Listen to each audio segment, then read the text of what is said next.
महाराष्ट्र विधानसभा चुनाव में महायुति की शानदार जीत के बाद नए मुख्यमंत्री के नाम पर कयासबाजी जारी।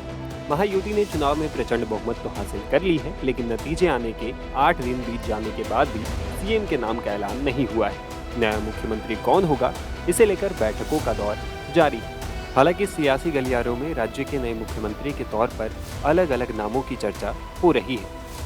वैसे तो माना जा रहा है कि देवेंद्र फडणवीस का नाम सीएम की दौड़ में सबसे आगे, लेकिन कहा यह भी जा रहा है कि बीजेपी राजस्थान और मध्य प्रदेश की तरह महाराष्ट्र में भी चौंका सकती है। ऐसे में अचानक सोशल मीडिया पर मुख्यमंत्री पद के लिए केंद्रीय नागरिक उड्डयन और सहकारिता राज्य मंत्री मुरलीधर मोहोल के नाम की चर्चा होने लगी। मामला इतना बढ़ गया कि खुद मुरलीधर मोहोल को सामने आकर सफाई तक देनी पड़ी। मोहोल ने कहा, महाराष्ट्र में मुख्यमंत्री पद के लिए सोशल मीडिया में मेरे नाम की चर्चा व्यर्थ और काल्पनिक है। हम भारतीय जनता पार्टी के रूप में लड़े, हमारे नेता माननीय देवेंद्र जी के नेतृत्व में चुनाव लड़े।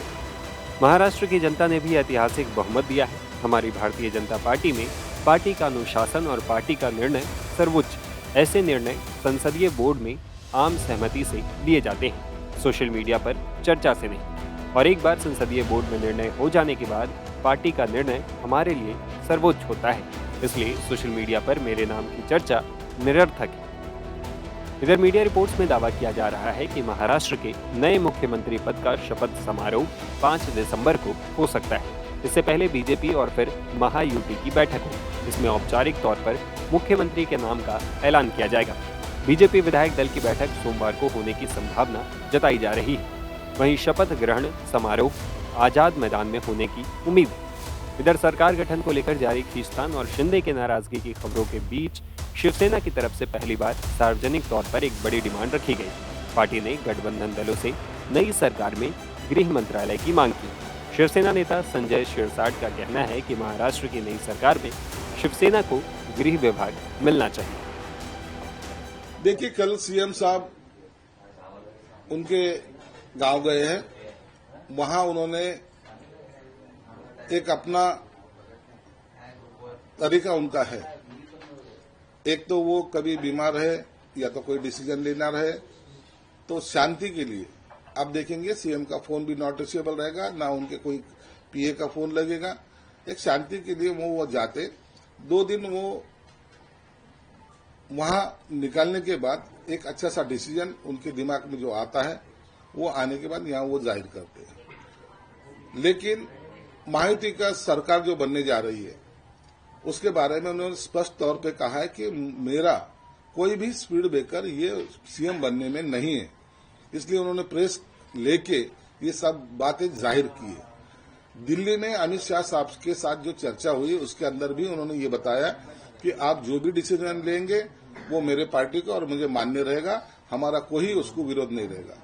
इसलिए महायुति में कोई गड़बड़ है या तो कुछ गड़बड़ी होने वाली है, ऐसा कुछ भी नहीं होगा। महायुति की सरकार बनेगी, महायुति का मुख्यमंत्री बनेगा और ये सरकार पूरा 5 साल का कार्यकाल अपना अच्छी तरह से चलाएगी। शिंदे साहब ने सरकार बनने के वक्त क्या करना चाहिए, क्या करना नहीं चाहिए, ये सब वो अच्छी तरह से जानते हैं। इसलिए जब तक महायुति का उम्मीदवार का चयन नहीं होता, मुख्यमंत्री का नाम डिसाइड नहीं होता, उसके बाद ही बाकी सब प्रोसेस होगी। उसमें कौन से खाते किसको जाएंगे, कौन की पार्टी की तरफ कौन से विभाग जा रहे हैं, किस पार्टी की तरफ नहीं जा रहे हैं, ये सब बातें बाद में होगी। देखो, इसका डिसीजन अभी ऊपर के नेतागण लेने वाले हैं, तो अभी उसके बारे में हम क्या बताएंगे। हमने तो सब बातें उनके ऊपर छोड़ ही दी है, वो जो भी डिसाइड करेंगे। लेकिन मेरे जानकारी के तहत मंडे के दिन उनके कोई निरीक्षक आने वाले, जहां गठनेता का चुनाव होता है तो इसके मायने वो टेंटेटिवली वो सीएम पद का चेहरा बना जाता है। तो उसके बारे में मंडे को शायद उस गठनेता का जब चुनाव होगा तो वो ही कंटिन्यूली सीएम के रेस में होगा। सर, एक सवाल ये था कि विपक्ष ये कह रहा है कि शिंदे साहब की तबीयत खराब हो गई है, वो बीमार हैं। संजय राउत ने तो मानसिक स्थिति तक पर सवाल खड़ा कर दिया और इसी वजह से वो अपने घर भाग गए हैं। इस पर क्या कहना चाहेंगे सर? क्या तबीयत खराब है या फिर जैसा आप कह रहे हैं कि कोई बड़ा डिसीजन लेने से पहले वो ऐसा करते हैं, तो क्या बड़ा डिसीजन लेने वाले हैं? देखो, संजय राउत का कहने का कोई मतलब नहीं। संजय राउत ये बकवास आदमी है। वो जो भी करेगा उसके दिमाग पे पहले तो उसका ही असर हुआ है। उनको जो हार हुई है उसमें से वो बाहर निकल नहीं पा रहे। वो नहीं जानते राजनीति, उनको सिर्फ लोगों की दलाली करना जानते हैं। कोई भी पार्टी की, आप संजय राउत किसका आदमी है, कोई बोलेगा शरद पवार का, तो कोई बोलेगा उद्धव गट का। तो ये किसी एक का आदमी नहीं है। तो ये लोगों की बातों पे हम ज्यादा अहमियत नहीं देते उनकी। लेकिन एक बात जरूर है, शिंदे साहब जो भी डिसीजन लेते हैं बड़े सोच विचार करके लेते हैं। आपने देखा होगा सत्ता होने के बावजूद भी उन्होंने जो उठाव किया था, कांग्रेस राष्ट्रवादी छोड़ने की जो बात की थी, आज वो सक्सेस हो चुकी है। और आज सही मायने में शिवसेना क्या है, तो शिवसेना शिंदे साहब चला रहे वही है। और 57 एमएलएज आज उन्होंने चुन के लाए खुद के बलबूते पे। ये बहुत बड़ी बात होती है। इसलिए शिंदे साहब का 2 दिन के बाद मंडे के दिन वो जब आएंगे तो इसके बारे में जरूर वो अपनी प्रेस भी लेंगे और सब जनता को भी दिखाएंगे कि हम क्या डिसीजन ले रहे हैं। सवाल यह है सर कि कई ऐसे खाते हैं जिसको लेकर खींचतान महायुति में चल रही है, जिसमें गृह मंत्रालय है, रेवेन्यू है, वित्त मंत्रालय है, अर्बन डेवलपमेंट मिनिस्ट्री है। गृह मंत्रालय को लेकर आप लोग क्यों जो है उस पर अड़ी है? क्योंकि गृह मंत्रालय बीजेपी रखना चाह रही है, लेकिन आप लोगों की तरफ से गृह मंत्रालय की मांग की जा रही है। क्या वजह है और अभी क्या उस पर जो है निकल पा रहा है बातचीत से? अभी तक कोई खाते का बंटवारा नहीं हुआ है। ये सब सीएम के नाम के बाद ही होगा।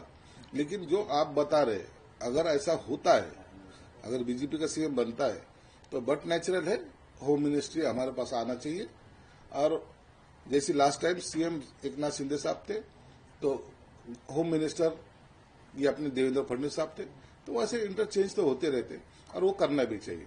लेकिन होम मिनिस्टर के तौर पर पहले 5 साल फिर 2.5 साल करीब 7.5 साल देवेंद्र फडणवीस होम मिनिस्टर रहे हैं। सीएम रहते हुए भी उन्होंने अपने पास जो है गृह मंत्रालय रखा। तो ऐसे में बीजेपी गृह मंत्रालय देने के लिए जो है तैयार नहीं है। तो क्या उसके बारे में बड़े नेता बैठ के तय करेंगे क्या होगा। ऐसा तो नहीं होता कि ये खाता हर एक ही इसके पास जाना चाहिए। अर्थ खाता आपने देखा होगा हमेशा बीजेपी के पास रहा था, वो चेंज होके फिर वो अभी राष्ट्रवादी के पास दिया ना।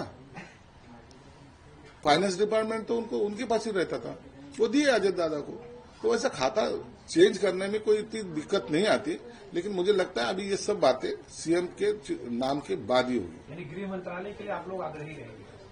हम तो रहेंगे ना, कि हम चाहते हैं गृह मंत्रालय रहे, एक अच्छा सा काम हम भी करें। हम दिखा देंगे कि हम वो गृह मंत्रालय कितनी अच्छी तरीके से चला सकते हैं।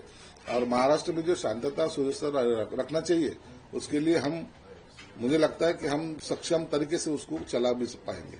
यानी रेवेन्यू और अर्बन डेवलपमेंट मिनिस्ट्री से काम नहीं चलेगा, गृह मंत्रालय? देखो सभी खाते अच्छे होते हैं, लेकिन इससे थोड़ा सा पब्लिकली कांटेक्ट रहता है और अपने एक जो भी काम करना है वो थोड़ा सा सॉफ्टली किया जाता है।